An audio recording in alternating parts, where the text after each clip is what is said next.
Halo sahabat Museum Sandi, senang sekali kita bisa bertemu kembali di program Ngelas Ngerumpi Selasa. Perkenalkan, di sini saya Ayu dan senang sekali pada kesempatan kali ini kita bisa berbincang-bincang dengan tamu kita yang spesial, yaitu Bang James.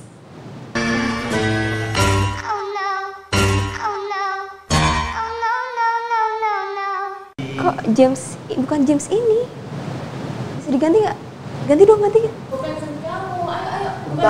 Bukan giliran, ayo.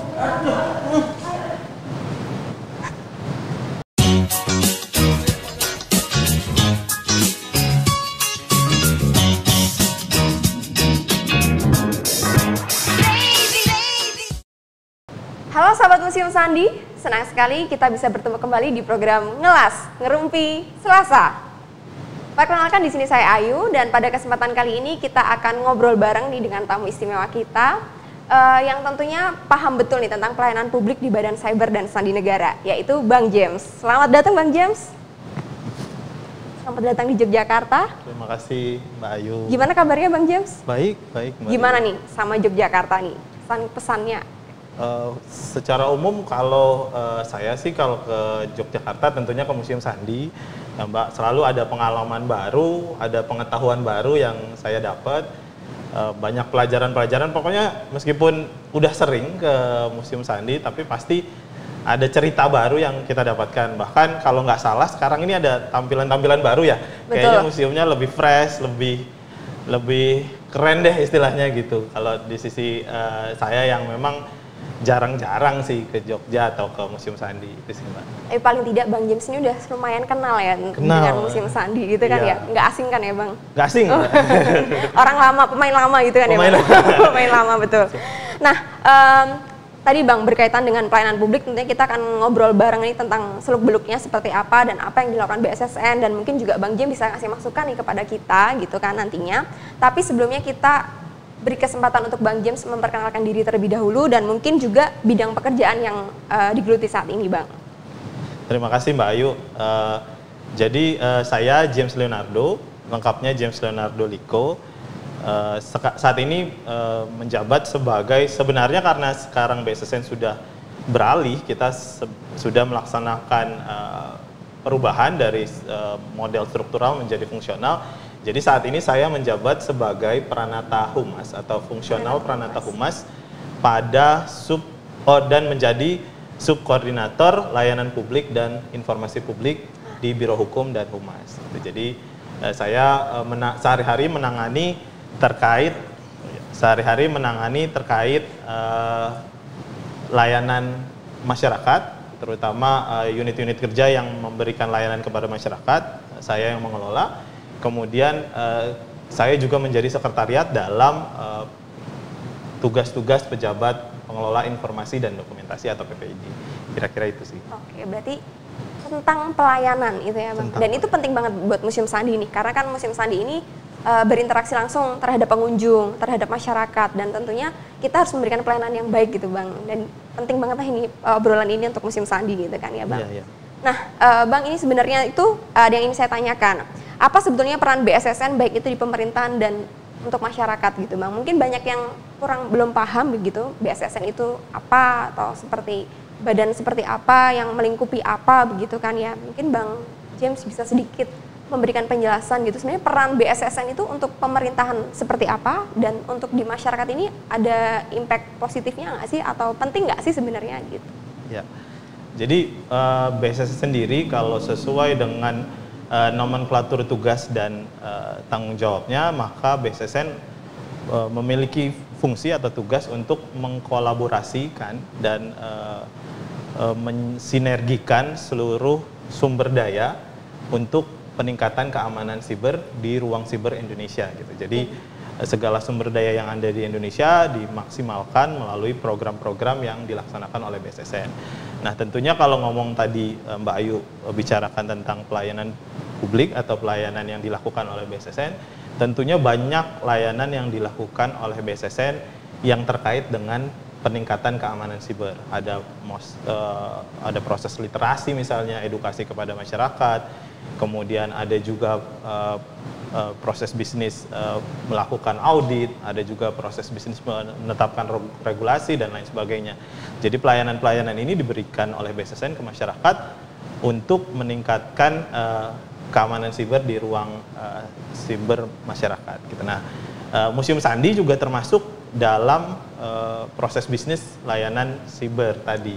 Jadi memang Museum Sandi kan tugasnya kalau tidak salah juga memberikan literasi dan mengedukasi masyarakat ya. Betul. Nah, bagi BSSN Museum Sandi ini memiliki peran strategis gitu untuk bagaimana caranya BSSN bisa menjangkau masyarakat terutama pada level edukasi gitu. Jadi kami memang sangat mengapresiasi, tentunya mungkin salah satunya dengan program ngelas ini ya.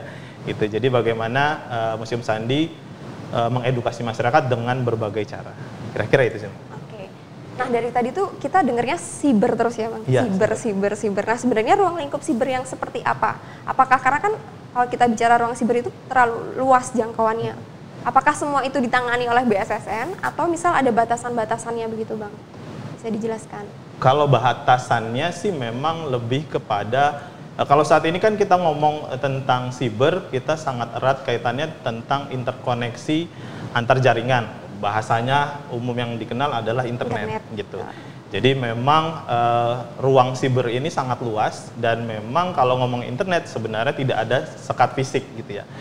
Tapi bagaimanapun negara harus hadir melindungi warga negaranya di ruang apapun gitu, termasuk di internet. Karena internet menjadi ruang yang tempat saat ini masyarakat Indonesia atau warga negara Indonesia juga melakukan aktivitas di ruang tersebut. Gitu. Jadi kalau ditanya batasannya, lebih kepada bagaimana caranya. Batasannya adalah melindungi kedaulatan negara dalam ruang cyber maupun melindungi warga negara Indonesia dalam aktivitasnya di ruang cyber. Jadi itu batasan dari Badan Siber dan Sandi Negara. Berarti bisa dikatakan selama itu masih dalam garis atau dalam wilayah internet pasti masih ada terkaitan dengan BSSN begitu ya, Bang? Pasti, apalagi di dalamnya ada warga negara dan kemudian ada kemungkinan atau potensi resiko untuk mengancam kedaulatan RI. Udah pasti itu BSSN akan hadir di situ. Padahal banyak banget ya, Bang, sekarang ini apa-apa internet gitu kan ya. Belanja aja pakai internet gitu kan ya. Pokoknya semuanya serba internet. Nah, kalau tadi, Bang, menjamin keamanan gitu kan ya. Nah, upaya apa sih yang dilakukan BSSN dalam menjamin keamanan siber? Nah, kalau bicara tentang menjamin keamanan siber ini banyak aspeknya gitu. Karena kalau ngomong keamanan siber mulai dari perencanaan sampai pengawasan dan pengendalian semua dilakukan oleh BSSN gitu. Tentunya memang BSSN tidak bisa melakukannya sendiri gitu. Karena BSSN memang sesuai tugas yang tadi BSSN melakukan kolaborasi gitu. Jadi memang ada pemangku kepentingan lain termasuk masyarakat gitu, termasuk masyarakat atau sahabat museum gitu yang bisa menjadi kepanjangan tangan BSSN untuk melakukan tugas-tugas BSSN gitu. Jadi upayanya banyak, Mbak. Kita kalau ngobrol secara keseharian di masyarakat, kita melakukan edukasi misalnya, supaya tidak hanya supaya masyarakat mengerti, tapi merubah perilakunya agar lebih sadar dan lebih berperilaku aman di internet. Kira-kira kalau untuk masyarakat lebih ke sana, tapi kalau untuk organisasi atau instansi pemerintah ada banyak pendekatan yang kita lakukan, misalnya mengeluarkan regulasi, melakukan audit, kemudian melakukan proteksi secara aktif maupun pasif, dan intinya banyak sih yang bisa dilakukan oleh BSSN. Nah, dan itu kenapa juga Museum Sandi selalu memberikan edukasi kepada para pengunjung ataupun masyarakat tentang pentingnya menjaga keamanan informasi, misalnya nih nggak asal broadcast WhatsApp dan sebagainya gitu ya, Bang. Itu adalah salah satu bentuk upaya menjaga keamanan siber begitu kan ya, Bang? Pastinya. Jadi edukasi yang dilakukan Museum Sandi merupakan bagian dari strateginya BSSN untuk menjangkau masyarakat gitu. Tentunya untuk melalui segmentasi yang sudah ditetapkan gitu. Jadi memang justru kami melihat atau saya gitu dari pelayanan publik, kalau Museum Sandi kan banyak banyak sekali konten atau kemasan-kemasan yang kekinian gitu. Itu sih kalau anak sekarang tuh bilangnya itu sih keren gitu ya. Itu cukup keren untuk menjangkau kaum milenial, kaum galawers gitu ya. Jadi mereka lebih paham dari sisi kacamata mereka. Jadi memang keren sih kalau yang dilakukan Museum Sandi. Nah tadi kan udah jelasin nih upaya keamanannya. Nah kalau ngomongin keamanan kan pasti ada sebuah kejahatan begitu kan ya Pak. Ada sesuatu yang membuat kenapa harus diamankan begitu kan ya Bang ya. Nah mungkin teman-teman ini juga kurang paham begitu Bang. Ternyata ada kejahatan cyber gitu kan.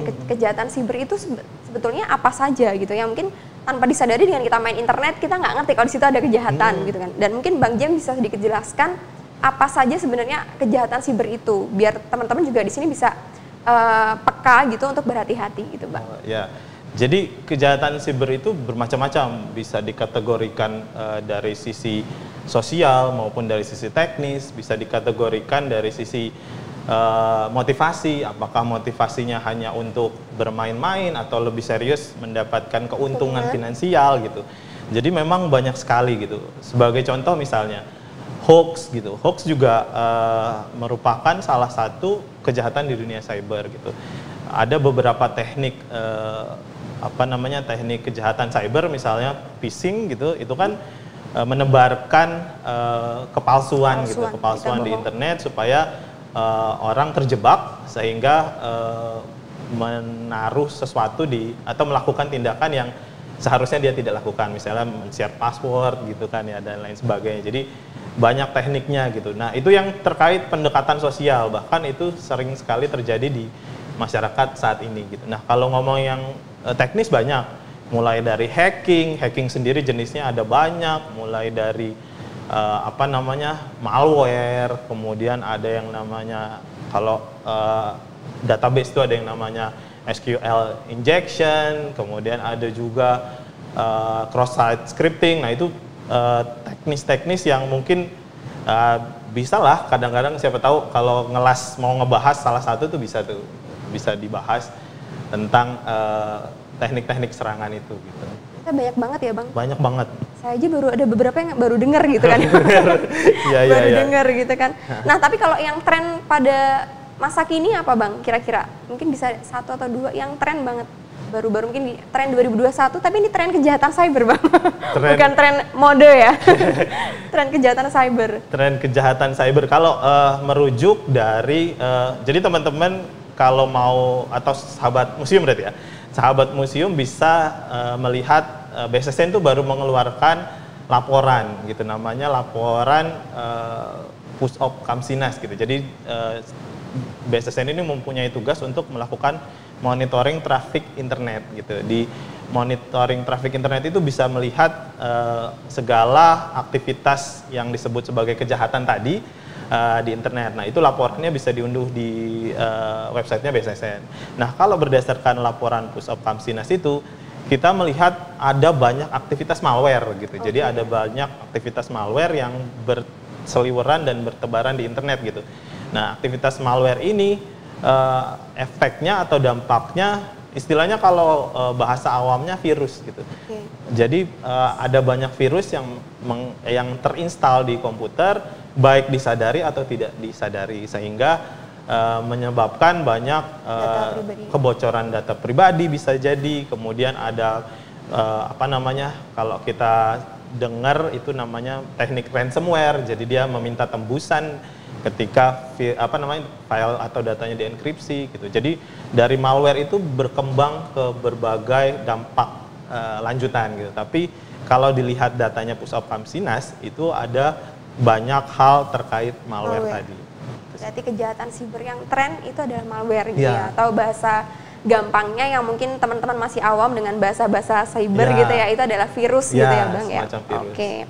Nah, Bang tadi kembali lagi nih produk layanan. Berarti kan tadi sudah sedikit disinggung bahwasannya produk layanan BSSN itu adalah edukasi gitu kan.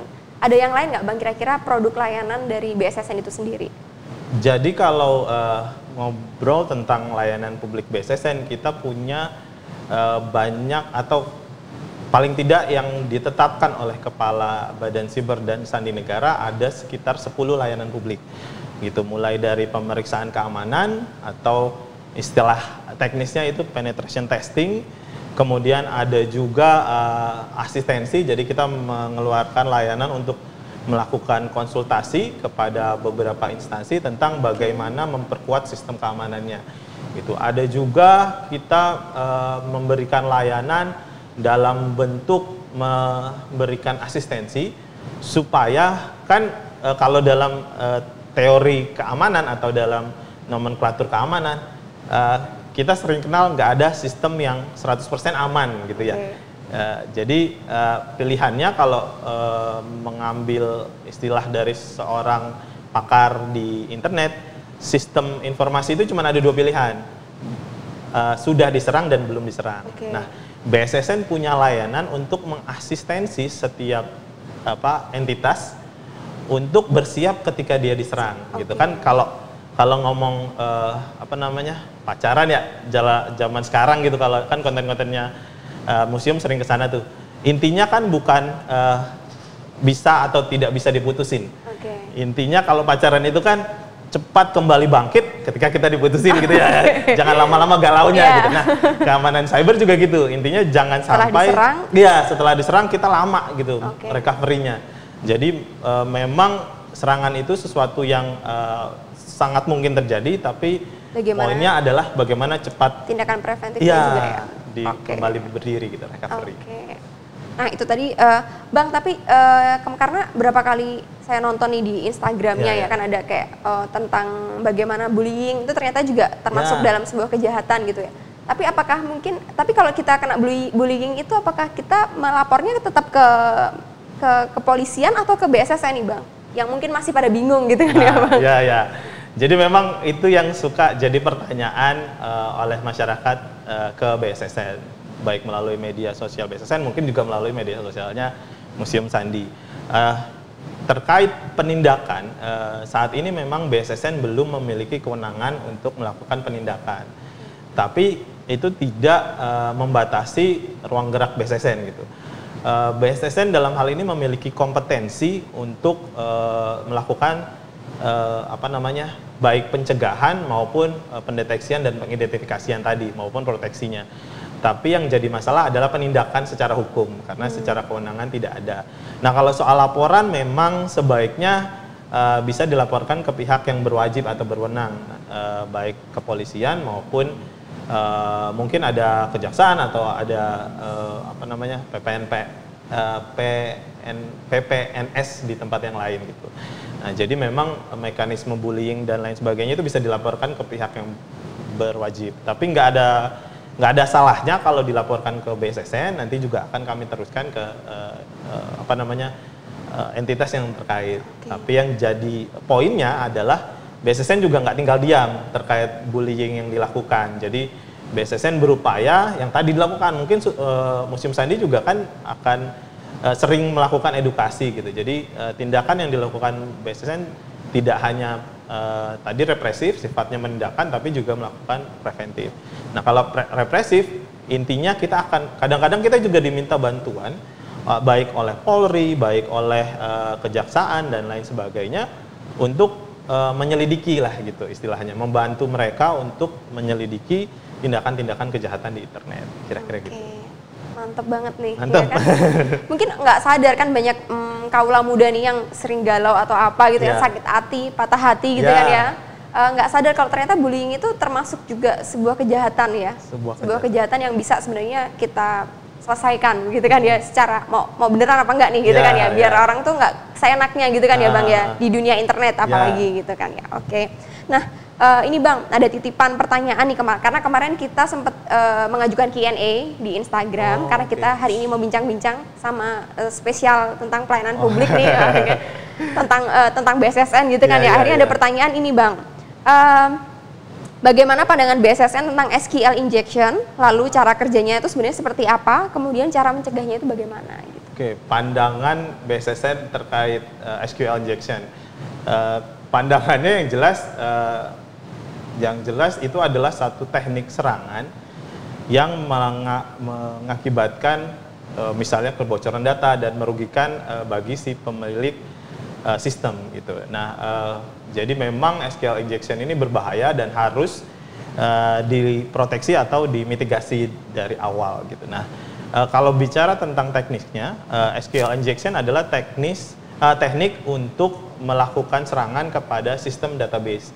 Jadi mereka akan menggunakan bahasa atau kode-kode pemrograman database untuk menembus sistem database. Jadi pada dasarnya kalau ngobrol bahasa pemrograman, ada sistem yang ada seorang yang harusnya nggak bisa mengakses satu data di dalam sistem database, tapi dia bisa mengakses dengan teknik SQL injection tadi gitu. Jadi dia misalnya melakukan bypass terhadap pemeriksaan keamanan dari SQL gitu atau dari database structure-nya gitu. Dia juga bisa melakukan sifatnya query yang abnormal, jadi abnormal query gitu. Bisa juga dilakukan dengan hal-hal yang lebih spesifik dan lebih advance gitu dari bahasa pemrograman atau spesifikasi database-nya sendiri gitu. Jadi memang SQL injection itu lebih melibatkan penginputan kode-kode SQL pada sistem database gitu. Jadi arahnya ke sana. Nah, untuk pencegahannya memang ada beberapa teknik gitu. Nah, kalau bicara tentang pencegahan, kita mulai dari layer yang paling rendah misalnya sebagai programmer database. Teman-teman harus bisa memprogram struktur database untuk tidak gampang diketahui orang gitu. Jadi misalnya ada beberapa pendekatan-pendekatan misalnya menyembunyikan password dan lain sebagainya. Jadi meskipun dia sudah dapat, sudah jebol, tapi nggak mendapatkan hal yang berarti gitu dari serangannya gitu. Di sisi lain kita bisa ke layer aplikasi misalnya. Layer aplikasi ada yang namanya sanitasi gitu. Jadi user tidak bisa menginput karakter-karakter yang memang beresiko untuk menjadi serangan SQL injection gitu. Jadi karakter-karakter itu disanitasi. Biasanya kan kalau username password paling hanya karakter, kemudian huruf dan lain sebagainya gitu, dan itu dibatasi. Mekanisme sanitasi ini menjamin bahwa karakter-karakter itu tidak bisa atau tidak bisa di-query sebagai bahasa teknisnya itu di-query. Jadi saya lagi mencari bahasa query itu apa gitu ya. Tapi kalau bahasa teknisnya di-query supaya menjadi query-nya database gitu. Nah, yang terakhir yang paling gampang dioperasionalkan atau dilakukan adalah dari sisi pengembang aplikasi, dia juga bisa membatasi jumlah percobaan misalnya. Jadi misalnya ada form atau username atau password, dia benar-benar membatasi misalnya ada 3 kali atau 4 kali percobaan, otomatis diblok IP tersebut dan lain sebagainya. Jadi banyak sih kalau nyari literatur di internet atau literatur di di buku-buku pelajaran gitu, itu sudah mulai banyak terkait bagaimana mencegah SQL injection. Nah, mungkin bisa juga tuh jadi ide Museum Sandi bikin kursus gitu ya, kursus singkat atau pelatihan singkat tentang bagaimana mencegah SQL injection. Intinya balik lagi, SQL injection ini berbahaya, khususnya bagi pengembang aplikasi, pengembang database. Bagaimanapun caranya, ini sebuah resiko yang harus dimitigasi dari awal. Lengkap banget, jadi paham nih. Tadi yang nggak paham jadi paham di sini. Nah, Bang, ngomongin serangan nih, sebenarnya serangan itu kebanyakan untuk ya individual atau untuk sebuah instansi sih, Bang? Kalau boleh sedikit bocoran, kan Abang yang tahu nih dalamnya.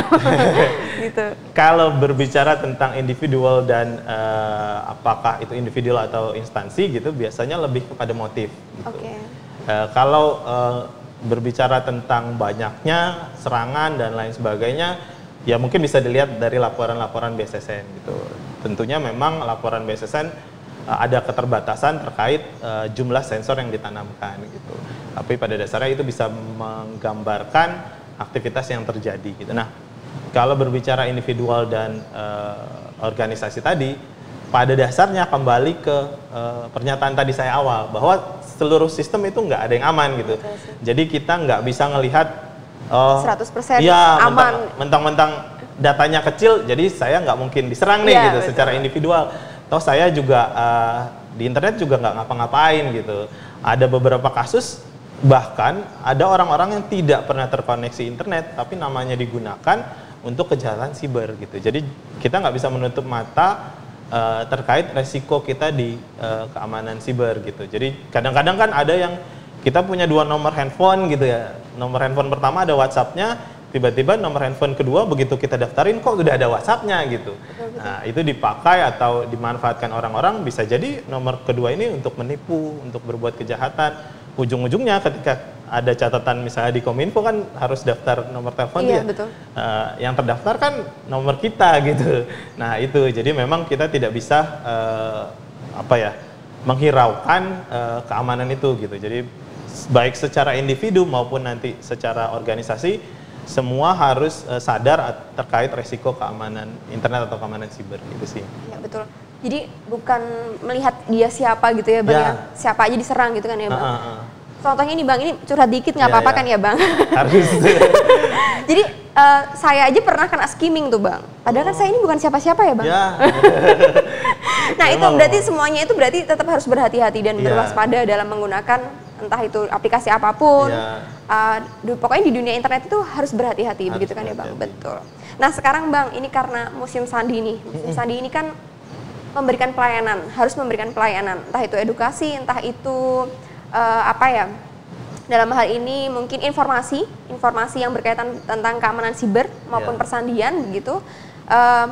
Mungkin Bang James yang udah lama berkecimpung di dunia pelayanan publik nih Bang, mungkin bisa kasih saran nih kepada kami, kira-kira apa yang harus kita lakukan untuk pelayanan publik kami agar lebih baik ke depannya gitu Bang. Baik, jadi kalau dari sisi pelayanan publik, dalam penyediaan pelayanan publik ke masyarakat tentunya setiap entitas termasuk Museum Sandi harus memberikan bukan hanya pesan tapi harus berkomitmen untuk memberikan layanan yang profesional dan handal gitu. Nah, terkait profesional dan handal ini kan sangat luas gitu ya.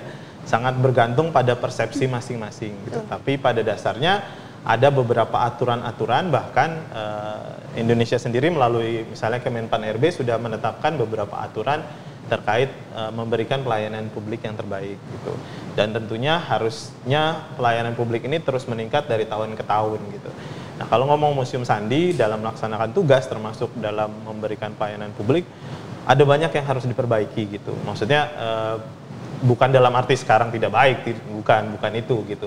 Yang jelas adalah hari ini dunia terus berkembang gitu. Betul. Kita nggak mungkin pelayanan publik itu nggak mungkin berhenti stagnan gitu aja ya, yang ada pergi nanti gitu. Pelanggan pergi karena Museum Sandi kan bukan hanya untuk pameran kan. Museum Sandi itu punya tugas yang lebih besar daripada sekedar memajang, sekedar mempublikasikan. Museum Sandi punya amanat untuk mengedukasi, mensosialisasikan, bahkan melakukan perawatan terhadap benda-benda bersejarah gitu. Nah, dari situ memang secara pelayanan publik, kalau ngomong teknis pelayanan publik, pasti bahasanya itu ada peningkatan, misalnya fasilitas harus ditingkatkan, kemudian bagaimana menjangkau masyarakat itu harus ditingkatkan, belum lagi teknis-teknis kayak adanya senyum, salam, dan sapa gitu. Kalau saya sih ngeliat di websitenya atau media sosialnya Museum Sandi itu keren gitu, banyak maksudnya penuh keceriaan gitu. Nah, itu memang mewakili pelayanan publik saat ini gitu. Jadi itu memang sudah upaya yang baik yang dilakukan oleh Museum Sandi gitu. Jadi menurut saya sih sejauh ini baik gitu, tapi memang nggak boleh berhenti di sini gitu. Itu harus terus ditingkatkan dan terus memberikan nilai tambah ke masyarakat. Jadi intinya sih ya tadi pelayanan publik itu harus memberikan nilai tambah.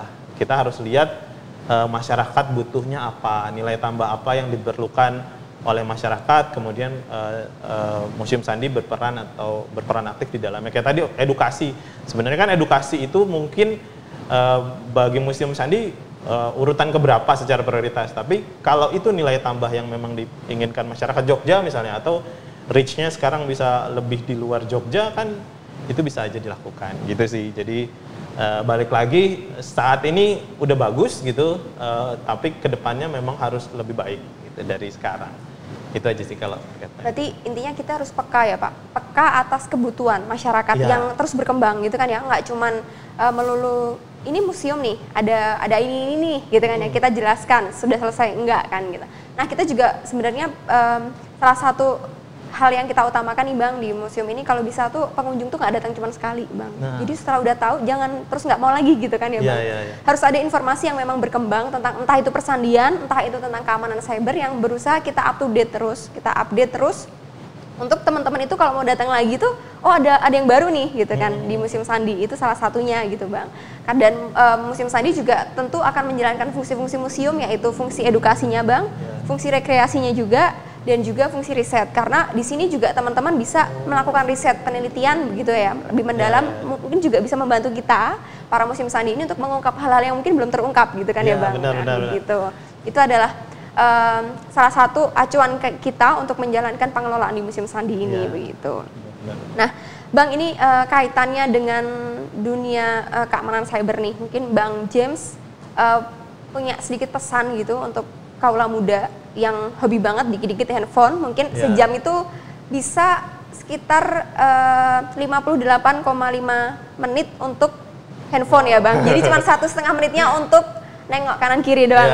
Di sini terus gitu kan ya Bang. Kira-kira ada nggak pesan buat kaula muda untuk tentang keamanan informasi begitu Bang? Baik, jadi terkait yang pertama memang handphone itu adalah salah satu perangkat yang memang memiliki kerentanan tersendiri gitu. Jadi teman-teman harus sadar bagaimana handphone itu bisa menyebabkan masalah gitu di kehidupan teman-teman berikutnya gitu. Karena jejak digital itu tidak bisa dihilangkan gitu. Nah, berbicara tentang handphone tadi gitu, kalau ngelihat beberapa data yang dikeluarkan oleh lembaga riset di akhir tahun 2020, memang kebanyakan penggunaan handphone itu masih sifatnya mungkin chatting gitu, melihat media sosial, kemudian melihat video, mendengar audio dan lain sebagainya gitu. Bagus kalau kontennya yang mendidik, tapi kalau kontennya nanti cuman ngomongin orang, ngebahas tentang hal-hal yang nggak terlalu relate, kalau anak sekarang nggak terlalu relate dengan kehidupan teman-teman, malah jatuhnya jadi membuang-buang waktu gitu. Lebih baik teman-teman memanfaatkan handphone tadi dalam konteks keamanan siber dengan sebaik-baiknya gitu. Jangan ngepost sesuatu yang kurang baik di internet gitu. Malah lebih baik cari hal-hal yang edukatif gitu misalnya. Ya contohnya coba cari akun medsos, misalnya museum gitu. Akun medsos museum, terutama Museum Sandi, coba di-follow gitu ya. Di-follow, dilihat gitu. Itu banyak sekali manfaatnya ya Bang? Iya, manfaatnya, edukasi yang diberikan. Mungkin nanti program ngelas gitu, terus ada program yang lain mungkin gitu. Nah, itu kan memberi edukasi, karena memang kalau dilihat datanya, penggunaan handphone untuk edukasi itu sangat sedikit. Memang sekarang meningkat, tapi levelnya itu edukasi yang dipaksakan istilahnya gitu kan. Gara-gara pandemi mau nggak mau belajar online via handphone gitu. Tapi padahal dia tidak secara kesadaran untuk mengakses konten edukasi itu. Nah, intinya sih gitu. Yang jelas pesan saya ke teman-teman yang menggunakan handphone, sahabat museum sekalian, yang paling pertama adalah follow akunnya Museum Sandi gitu. Kalau nggak salah ada mungkin ke depan akan ada, siapa tahu kita, atau mungkin jangan-jangan sudah ada gitu ya. Ada teman-teman nggak usah ke Museum Sandi, udah bisa lihat Museum Sandi dari handphone gitu. Siapa tahu itu bisa dilakukan gitu. Jadi daripada jauh-jauh ke Jogja, ada pandemi juga, semua harus pembatasan sosial gitu. Jadi bisa dilihat dari jauh gitu. Kira-kira virtual tour ya istilahnya. Ya, virtual tour. Ya, gitu. Kira-kira gitu, Mbak. Siap. Nah, tadi sedikit pesan dari Bang James tentang bagaimana penggunaan internet yang aman gitu ya Bang ya, untuk mencegah adanya kejahatan siber gitu. Nah, Bang, terima kasih sekali. Sama-sama. Sudah menyediakan waktu bermain ke Jogja, bermain ke Museum Sandi juga, gitu kan, memberikan informasi juga untuk teman-teman sahabat Museum Sandi di sini. jadi teredukasi begitu kan. Nggak, edukasinya ini langsung pada gestarnya gitu kan ya. Nah Bang, ini sedikit mengenalkan, kita punya Salam Sahabat Museum. Jadi nanti Abang tinggal ngikutin aja, kalau saya bilang Salam Sahabat Museum, Bang James Museum di hatiku gitu ya Bang. Oke. Ya, bisa kan ya Bang? Bisa. Ya, Salam Sahabat Museum, Museum di hatiku. Ya, sahabat Museum Sandi, jika kalian ingin tahu lebih lanjut tentang dunia cyber dan sandi, jangan lupa subscribe dan follow Instagram dan juga YouTube kami. Sampai jumpa. Bang, silahkan diminum Bang.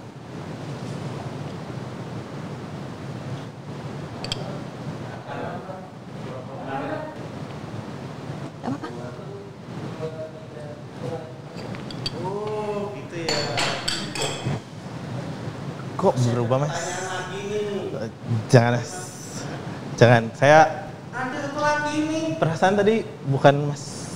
Saya. Ya itu tadi ini aja. Sorry Mas, tadi. Maaf ya Mas. Nanti aja. Nanti aja Mas. Nanti aja. Oke. Ngeri dikit. Terima kasih ya Mas. Sampai ketemu berikutnya.